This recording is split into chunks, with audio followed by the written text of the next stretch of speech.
بسم اللہ الرحمن الرحیم۔ وقال بعض بنی تیم اللہ بن ثعلبہ، بعض بنی تیم اللہ بن ثعلبہ نے کہا۔ یہ بعض کون ہے؟ در حقیقت یہ اشعار علقمہ ابن شیبان کے ہیں۔ یہ شاعر جاہلی شاعر ہے اور منذر کا ہم عصر ہے۔ اس کے اور منذر کے درمیان چونکہ کشیدگی چلتی رہتی تھی، اس لیے ان اشعار کا پس منظر یہ ہے کہ شاعر نے مقام اوارہ میں متمطر، جو کہ منذر کا بھائی نعمان کا دادا تھا، اس پر یعنی متمطر پر حملہ کر کے اسے قتل کر دیا تھا۔ شاعر نے مقتول کو منذر سمجھ کر حملہ کیا تھا، کیونکہ منذر سے اس کی کشیدگی رہتی تھی، اس لیے منذر سمجھ کر قتل کر دیا تھا، اس پر حملہ کیا تھا۔ در حقیقت جو اس کا منذر کا بھائی تھا متمطر، وہ کھود پہنے ہوئے تھا، یعنی آہنی ٹوپی پہنے ہوئے تھا، جس کی وجہ سے یہ تشخیص نہیں کر پایا کہ یہ منذر ہے یا کوئی اور۔ بہرحال متمطر کو منذر سمجھ کر اس نے مقام اوارہ میں قتل کر دیا۔ شاعر نے اسی واقعہ کو اپنے ان اشعار میں بیان کیا ہے۔ کہتا ہے وَلَقَدْ شَهِدْتُ الْخَيْلَ يَوْمَ طِرَادِهَا وَطَعَنْتُ تَحْتَ كِنَانَةِ الْمُتَمَطِّرِ۔ تحقیق کے وَلَقَدْ لام قسم کے لیے ہے، توطیہ قسم کے لیے ہے۔ شہدت الخیل، شہد یشہد حاضر ہونا، الخیل کا معنی گھڑ سوار بھی ہوتا ہے اور گھوڑے بھی ہوتا ہے۔ یہاں پر گھڑ سوار مراد ہے، شہ سوار مراد ہے۔ یوم طرادہا، طارد یطارد مطاردتا و طرادا، مفاعلت سے۔ اس کا معنی ہوتا ہے باہمی معرکہ آرائی، جنگ و جدال کرنا۔ وطعنت، طعن یطعن کا معنی ہوتا ہے نیزہ مارنا۔ کنانہ جمع کنائن، اس کا معنی ہوتا ہے ترکش، وہ چمڑا جس میں تیر رکھے جاتے ہیں۔ المتمطر کا معنی سرکش بھی ہوتا ہے، ہو سکتا ہے کہ یہاں پر سرکش کے معنی میں ہو، اور متمطر جس کو قتل کیا تھا اس کا نام بھی ہے۔ کہتا ہے کہ شہدت الخیل یوم طرادہا، واقعی میں شہ سواروں میں حاضر ہوا، میں شہ سواروں میں حاضر ہوا۔ یوم طرادہا، ان کے حملے کے دن، ان کے باہمی معرکہ آرائی کے دن۔ وطعنت تحت کنانۃ المتمطر، اور میں نے متمطر کے ترکش کے نیچے سے نیزہ مارا۔ ترکش کے یعنی اس کی بغل کے سائیڈ میں، پہلو میں نے نیزہ مارا۔ اگلا شعر ہے نطاعن الابطال عن ابنائنا وعلى بصائرنا وإن لم نبصر۔ طاعن یطاعن مطاعنتا، اس کا معنی ہوتا ہے باہم طعنہ زنی کرنا، نیزہ زنی کرنا۔ الابطال یہ بطل کی جمع ہے، اس کا معنی ہوتا ہے بہادر۔ نطاعن عن جب صلہ آئے تو یہ متضمن معنی حفاظت کو ہو جاتا ہے۔ تو عن ابنائنا یعنی ہم بہادروں سے، جنگجوؤں سے نیزہ زنی کر رہے ہیں۔ عن ابنائنا، اپنے اولاد اور اپنے بچوں کی حفاظت کرتے ہوئے۔ وعلی بصائرنا، اس حال میں کہ ہم اپنی بصیرتوں پر تھے، یعنی ہمارے ہوش و حواس صحیح تھے۔ بصیرہ کی جمع بصائر، نور قلب کو بھی کہتے ہیں، اور بصیرت قلبیہ جو ہوتی ہے اس کو کہتے ہیں۔ وَإِن لَمْ نُبْصِرِ، ابصر یبصر ابصار کا معنی ہوتا دیکھنا۔ وَإِن لَمْ نُبْصِرِ، اگرچہ ہم نہیں دیکھ رہے تھے۔ کیا نہیں دیکھ رہے تھے؟ اس کا مفعول محذوف ہے۔ یہ لَمْ نُبْصِرِ الْعَوَاقِبِ، اگرچہ ہم انجانوں پر نظر نہیں رکھ رہے تھے۔ شاعر کا کہنے کا مقصد یہ ہے کہ ہم اپنی بیوی بچوں، اپنی اولادوں کی حفاظت کرتے ہوئے بہادروں سے لڑ رہے تھے، نیزہ زنی کر رہے تھے، اور ہم ایسی حالت میں نیزہ زنی کر رہے تھے کہ ہمارے ہوش و حواس باقی تھے، ہم ہوش باختہ نہیں ہوئے تھے۔ ہاں، ہم ایسے بہادر ہیں کہ انجاموں پر نظر نہیں رکھتے کہ انجام کیا ہوگا، بلکہ ہم کود پڑتے ہیں۔ وَلَقَدْ رَأَيْتُ الْخَيْلَ يَشُلْنَ عَلَيْكُمْ شَوْلَ الْمَخَاضِ عَبَثَ عَلَى الْمُتَغَبِّرِ۔ وَلَقَدْ رَأَيْتُ الْخَيْلَ، یہاں پر خیل بمعنی گھوڑے کے ہی ہے۔ واقعی اللہ کی قسم میں نے گھوڑوں کو دیکھا اس حال میں کہ وہ تمہارے اوپر دم اٹھا کر بھاگ رہے تھے۔ شالا یشول شولن، جانور کا بھاگنے میں دم اٹھانا۔ جب جانور تیز دوڑتا ہے تو دم اٹھاتا ہے، تو یہاں پر دم اٹھانے سے اس نے کنایہ کیا ہے تیز دوڑنے سے، تیز بھاگنے سے۔ یعنی یہ کہنے کا مقصد یہ ہے، کہہ رہا ہے کہ خدا کی قسم کھا کر میں کہتا ہوں کہ میں نے تمہارے گھوڑوں کو دیکھا کہ وہ تمہارے اوپر دم اٹھا کر بھاگ رہے تھے، یعنی بڑی تیزی سے وہ بھاگ رہے تھے ہم ڈر کے مارے۔ شلنا علیکم، تمہارے اوپر، اس سے یہ بھی ہو سکتا ہے کہ مراد یہ ہو کہ تم گر گئے تھے اور گھوڑے تم کو رونتے ہوئے چلے جا رہے تھے، اور ایسا بھی ہو سکتا ہے کہ علیکم سے مراد یہاں پر یہ ہو کہ تم آگے تمہیں بیٹھنے کی بھی، گھوڑوں پر بیٹھنے کا بھی وقت نہیں مل پایا، بلکہ تم آگے ان کی رسیاں لے کر بھاگ رہے تھے اور وہ تمہارے پیچھے دوڑ رہے تھے گھوڑے، جس سے ہم کو تم ایسے نظر آ رہے تھے جیسے کہ تم گھوڑوں کے نیچے ہو، گھوڑے تمہارے اوپر ہو، کیونکہ آگے کوئی آدمی چلے گا اور گھوڑا اونچا ہوگا تو وہ نیچا ہی لگے گا۔ کہہ رہا ہے کہ شول المخاض، یہ مفعول مطلق ہے تشبیہ کے لیے۔ مخاض وہ اونٹنی جو 10 مہینے کی حاملہ ہو، اور مخاض کا معنی درد ذہ بھی آتا ہے، جیسے کہ قرآن پاک میں فَأَجَاهَا الْمَخَاضُ إِلَى جِذْعِ النَّخْلَةِ۔ متغبر، تغبرہ، یہ تغبر کا معنی ہوتا ہے اونٹنی کا بچا ہوا دودھ نکالنا۔ المتغبر، بچا ہوا دودھ نکالنے والا۔ ابا یا ابا کا معنی ہوتا ہے انکار کرنا۔ کہتا ہے اللہ کی قسم میں نے گھوڑوں کو تمہارے پیچھے دم اٹھا کر تیز دوڑتے ہوئے دیکھا، جس طرح حاملہ اونٹنیاں دم اٹھا کر باقی ماندہ بچا ہوا دودھ دونے پالے پر انکار کرتی ہیں۔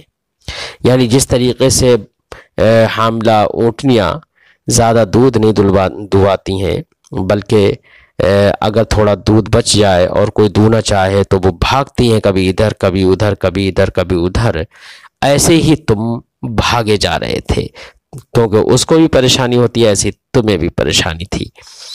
یہ یہاں پر ایک حالت کو دوسری حالت سے تشبیہ دی ہے، ایک صورت کو دوسری صورت سے تشبیہ دی ہے۔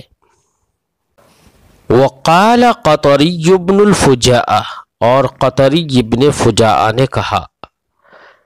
قطری بن فجاء یہ 78 ہجری میں شاعر کا انتقال ہوا۔ اس سے پہلے ہم بتا چکے ہیں کہ یہ خوارج کے سرداروں میں سے ایک ہے، اور یہ خطیب بھی تھا، شہسوار بھی تھا، اور شاعر بھی۔ قطری اسے اس لیے کہا جاتا ہے کہ یہ قطر کی جانب منسوب ہے، قطر کا رہنے والا تھا۔ ابن فجاء اس لیے کہا جاتا تھا کہ اس کے باپ اچانک ایک دن یمن کی طرف گیا اور اچانک لوٹ کر بھی آ گیا، تو لوگوں نے کہا فجاءتن، اچانک، تو اچانک یعنی فجاء ہی اس کا نام پڑ گیا۔ بہرحال شاعر نے کہا ہے لا یرکنن احد الی الاحجام یوم الوغا متخوفا لحمامی۔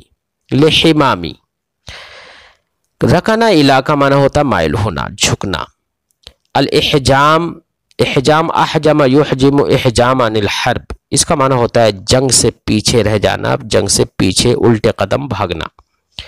یوم الوغا، وغا کا معنی ہوتا ہے جنگ، یعنی یہ جنگ کا نام ہے۔ متخوفن، تخوف کا معنی ہوتا ہے ڈرنا۔ حمام کا معنی ہوتا ہے موت۔ کہتا ہے شاعر، جنگ کے دن موت کے خوف سے کوئی بھی ہرگز پیچھے ہٹنے کی کوشش نہ کرے۔ شعر کا مطلب یہ ہے کہ جنگ میں ثابت قدمی پر شاعر ابھار رہا ہے، اس کا مقصود ہے ابھارنا، کہ انجام کی پرواہ کیے بغیر دشمن کا مقابلہ کرو، کیونکہ ڈرنے سے تقدیر نہیں ٹلتی اور نہ ہی سوچنے سے موت مؤخر ہو سکتی ہے۔ ایک اردو شاعر نے کہا ہے، جسے زندگی ہو پیاری وہ یہیں سے لوٹ جائے، اسی قافلے میں شامل کوئی کم ظرف نہیں ہے۔ وَلَقَدْ أَرَانِي لِلرِّمَاحِ دَرِيَّةً مِنْ عَنْ يَمِينِ مَرْغَةٌ وَأَمَامِ، اور یقینی طور پر ارانی میں اپنے آپ کو دیکھ رہا تھا، رآ یہ را سے، ارا میں دیکھ رہا تھا، نی اپنے آپ کو، واقعی میں اپنے آپ کو دیکھ رہا تھا، لِلرِّمَاحِ دَرِيَّةً کہ میں، رما رمحن کی جمع، اس کا معنی نیزہ، کہ میں تیروں کی، نیزوں کی، دریتن کا معنی ہوتا ہے وہ کڑی جس پر نشانہ لگایا جائے۔ جیسے ہمارے یہاں پر نمائشوں میں، جگہ جگہ پر یا میلوں میں بچوں کے لیے ایئر گن ہوتی ہے اور اس میں گولی ڈال کر ایک جگہ پر غبارہ وغیرہ یا کوئی بھی چیز لگا دیتے ہیں کہ اس پر نشانہ لگایا جائے، تو جس پر نشانہ لگایا جائے اسے دریہ کہتے ہیں۔ وَلَقَدْ أَرَانِي لِلرِّمَاحِ دَرِيَّةً، اور واقعی میں اپنے آپ کو دیکھ رہا تھا کہ میں تیروں کا نشانہ بن گیا ہوں، نیزوں کا نشانہ بن گیا ہوں، میں نے اپنے آپ کو نیزوں کا نشانہ بنتے ہوئے دیکھا ہے، من عن یمینی، دائیں طرف سے بھی، مرتن و امامی، اور کبھی سامنے سے بھی، ہر طرف سے میں نے اپنے آپ کو نیزوں کا نشانہ بنتے ہوئے دیکھا ہے، ایسی حالت تھی۔ حتی خضبت بما تحدر من دمی اکناف السرج او عنان لجامی۔ خضبت، خضب یخضب، خضبن کا معنی ہوتا ہے رنگین کرنا، تحدر کا معنی ہوتا ہے بہنا، تحدر یہ تحدر تفاعل سے، من دمی میرا خون سے، اکناف السرج یہ خضبت کا مفعول بھی ہے، اکناف یہ کنفن کی جمع ہے، اس کا معنی کنارہ اور بازو، اکناف السرجی، اور سرج کا معنی ہوتا ہے زین جمع سورج، عنان اس کا معنی ہوتا ہے باغ ڈور، لجام کا معنی ہوتا ہے لگام، در حقیقت لجام بولتے ہیں اس لوہے کو جو گھوڑے کے منہ میں ڈال دیا جاتا ہے اور اس میں رسی بندھی ہوئی ہوتی ہے، اسی کے سہارے سے گھوڑے کو ادھر ادھر موڑا جاتا ہے۔ شاعر کہتا ہے، حتی خضبت بما تحدر من دمی اکناف السرج و عنان لجامی، یہاں تک کہ میں نے اپنے بہتے ہوئے خون سے اپنی زین کے کناروں یا اپنی لگام کی رسی کو رنگ دیا، ایسے حالات تھے کہ میں پھنسا ہوا تھا، لوگوں نے میرے اوپر تیر برسا رہے تھے، نیزے برسا رہے تھے، ہر طرف سے خون نکل رہا تھا، خون بہہ رہا تھا، یہاں تک کہ زین تک خون سے متلطخ اور آلود ہو گئی۔ ثم انصرفت وقد اصبت ولم اصب جزع البصیرۃ قارح الاقدام۔ انصرف ینصرف، انصراف پھرنا، اصبت اصاب یصیب کسی کو قتل کر دینا یا کسی کو مصیبت کے ساتھ پہنچ جانا، کسی کو تکلیف پہنچانا، اصب تو میں نے تکلیف پہنچائی، ولم اصب اور مجھے تکلیف نہیں پہنچائی گئی، یعنی میں قتل نہیں کیا گیا۔ جزع البصیرۃ یہ انصرفتوں کی ضمیر سے حال واقع ہے، جزع البصیرہ، جزع کہتے ہیں گھوڑے کے 2 سالہ بچے کو جو بالکل بہت تیز رفتار ہوتا ہے، بہت پھرتیلا ہوتا ہے، اس نے جزع البصیرہ اپنے آپ کو تندرست اور توانا اور پھرتیلا پن میں اپنے آپ کو تشبیہ دی ہے، اور اپنی بصیرت کی شباب اور اس کی عنفوان شباب کو تشبیہ دی ہے گھوڑے کی بصیرت سے اور اس کے تیز رفتاری سے۔ لیکن یہاں پر جزا کو سیدھے سیدھے استعارہ کر لیا ہے، استعارہ تصریحیہ ہے اس میں، ایسے ہی قارح الاقدام میں بھی استعارہ تصریحیہ ہے۔ قارح وہ گھوڑا ہے جو دت گیا ہو، یعنی دتا ہوا، ہمارے علاقے میں دتا ہوا بولتے ہیں، در حقیقت اس کے دانت آگے کے دو اکھڑ جاتے ہیں اور اس کے بعد نئے دانت نکلتے ہیں تو اس کو دتنا بولتے ہیں. یہ اس وقت ہوتا ہے جب وہ جوان ہو جاتا ہے. تو قارح بول کر اس نے جوان گھوڑا مراد لیا ہے. جزعن کی جمع جزع اور جزعان ہوتی ہے اور قارح کی جمع قوارح اور قرحن ہوتی ہے. اقدام کا معنی ہوتا ہے آگے بڑھنا، جنگ میں جانا. معنی ہوگا پھر میں واپس ہوا اس طور سے کہ میں نے قتل کیا اور میں زخمی بھی نہیں ہوا. میں نے تکلیف پہنچائی، مجھے تکلیف نہیں پہنچائی گئی. اس حال میں کہ میری بصیرت گھوڑے کے 2 سالہ بچے جیسی اور میرا حملہ تجربے کار گھوڑے جیسا تھا. اس طرح سے میں لوٹا کامیاب اور کامران ہو کر. وقال حریش ابن ہلال القریعی، حریش ابن ہلال قریعی نے کہا. شاعر کا نام حریش ابن ہلال قریعی ہے. یہ اسلامی شاعر ہیں اور صحابی رسول بھی ہیں. غزوہ حنین اور فتح مکہ میں شریک ہوئے تھے. ان اشعار میں اپنی بہادری بیان کر رہے ہیں اور جنگ حنین میں جب وہ شامل ہوئے تھے تو اس میں کیا منظر تھا اس کا نقشہ کھینچ رہے ہیں. حنین چونکہ ایک وادی کا نام ہے، اشعار میں حنین آ رہا ہے. حنین ایک وادی کا نام ہے. یہ مکہ مکرمہ سے چند میل کے فاصلے پر طائف کے قریب واقع ہے. یہاں پر فتح مکہ کے تھوڑے ہی روز بعد قبیلہ حوازن و ثقیف سے جنگ ہوئی تھی. اس جنگ میں مسلمانوں کی تعداد بہت زیادہ تھی، لگ بھگ 12,000 اور یا اس سے زائد، اور مشرکین صرف 4,000 تھے. یہ غزوہ شوال 8 ہجری میں واقع ہوا. فتح مکہ مکرمہ کے لیے 10 رمضان 8 ہجری میں نبی کریم صلی اللہ علیہ وسلم مدینہ سے 10,000 بہادروں کا لشکر کے ساتھ مکہ مکرمہ کی طرف روانہ ہوئے تھے. تو فتح مکہ کے کچھ ہی دن کے بعد چونکہ غزوہ حنین ہوا تھا، اسی کو شاعر یہاں پر بیان کر رہے ہیں. فرماتے ہیں شہدنا مع النبی مسومات حنینا وہی دامیت الحوامی. شہدنا کی ضمیر جو ہے وہ گھوڑوں کی طرف لوٹ رہی ہے. جب مخاطب کے ذہن میں کوئی بات حاضر ہو، کوئی بات اسے معلوم ہو تو ضمیر لوٹانے میں کوئی حرج نہیں ہے. مرجع کے لیے اتنا ہی کافی ہے کہ وہ مخاطب کے علم میں ہو، ذہن میں ہو. شہدنا مع النبی مسومات، گھوڑے نبی کریم صلی اللہ علیہ وسلم کے ساتھ حاضر ہوئے اس حال میں کہ مسومات، سوما یسوم تصمیم گھوڑے پر یا کسی جانور پر پہچان کے لیے نشان لگا دینا. مسومات اس حال میں کہ وہ گھوڑے نشان زدہ تھے، یعنی ان کی عمدگی کو بیان کرنے کے لیے نشان لگا دیا جاتا تھا. حنینن حنین میں حاضر ہوئے. وہی دامیت الحوامی، حامیہ کی جمع حوامی. دامیہ کا معنی ہوتا ہے خون بہنے والی. وہی دامیت الحوامی، اس حال میں کہ وہ حامیہ ان جانوروں کو بھی کہتے ہیں کہ جن کی ٹاپیں ہوتی ہیں، کھر ہوتے ہیں. دامیت الحوامی اس حال میں کہ وہ گھوڑے ایسے تھے کہ ان کے پیر خون سے رنگے ہوئے تھے، خون سے آلود تھے.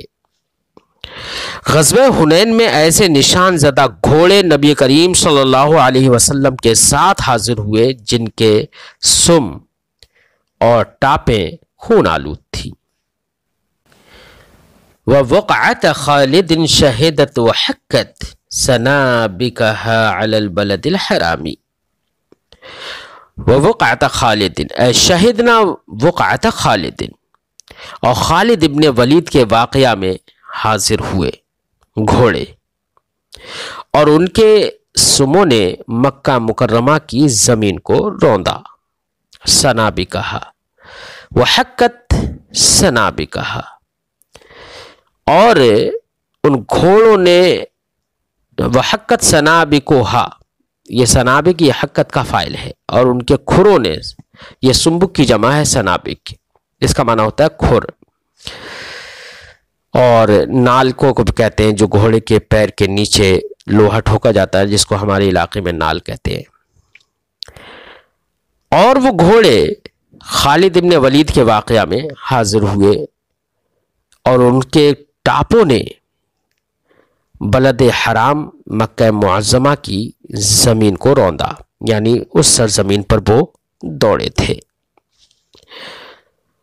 یہاں پر خالد ابن ولید کا انہوں نے خاص کر ذکر کیا اور واقعہ کی نسبت خالد ابن ولید کی جانب کی ہے۔ اس کی وجہ یہ ہے کہ رسول اللہ صلی اللہ تعالی علیہ وسلم نے حضرت خالد بن ولید رضی اللہ تعالیٰ عنہ کو گھڑ سواروں کا امیر مقرر فرمایا تھا۔ کوہ خندمہ پر حضرت خالد رضی اللہ تعالیٰ عنہ کا قریش سے آمنا سامنا ہو، ان سے جہاد کر انہیں بھگا دیا آپ نے۔ شاعر کا مقصد یہ ہے کہ میں نے کثرت سے جنگوں میں شرکت کی ہے اور مصائب و آلام جھیلنے کا خوگر ہوں۔ تو حضرت خالد ابن ولید کا ذکر انہوں نے خاص کر اسی لیے کیا کہ سرکار نے ان کو وہاں پر امیر مقرر کیا تھا شہ سواروں کا۔ ووقعت خالدین، اور وہ گھوڑے حاضر ہوئے خالد ابن ولید کے واقعہ میں، مراد وہی غزوہ حنین ہی ہے۔ شہدت، وقعت خالدین شہدت، اور خالد کے واقعہ میں حاضر ہوئے۔ وحکت سنابکھا علی البلد الحرامی، اور بلد حرام یعنی مکہ معظمہ کی سرزمین کو انہوں نے روندا، یعنی سرزمین مکہ شریف میں وہ داخل ہو گئے۔ نعرض للسیوف اذا التقینا وجوہا لا تعرض للطعام۔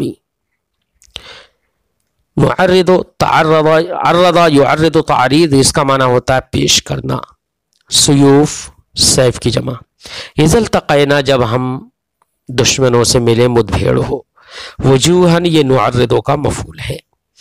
لا تعرض للطعام، لطام یہ لاطم یلاطم ملاطمتاً ولطاما، مفاعلت کا مصدر ہے، اس کا معنی ہوتا ہے تھپڑ مارنا، تماچا مارنا۔ کہتا ہے شاعر، جب ہم لڑائی کرتے ہیں تو تلواروں کے لیے ایسے چہرے پیش کرتے ہیں جو تماچوں کے لیے پیش نہیں کیے جاتے ہیں۔ عرض یعرض تعریض کا معنی کنایہ کرنا بھی ہوتا ہے، اشارہ کرنا بھی ہوتا ہے، جیسے کہ ایک عربی میں بولا جاتا ہے عرض للکریم ولا تباحث، شریف سے اشارہ اور کنایہ سے بات کرو، بہت صاف ستھرا بات مت کرو۔ وَلَسْتُ بِخَالِعٍ عَنِّي ثِيَابِي إِذَا هَرَّ الْكُمَاتُ وَلَا أُرَامِي۔ خالع، خلع یخلع کا معنی ہوتا ہے اتارنا۔ عنی ثیابی اپنے آپ سے کپڑے، لستو بخالع عنی ثیابی میں اپنے آپ سے کپڑے اور لباس جنگ اتارتا نہیں ہوں۔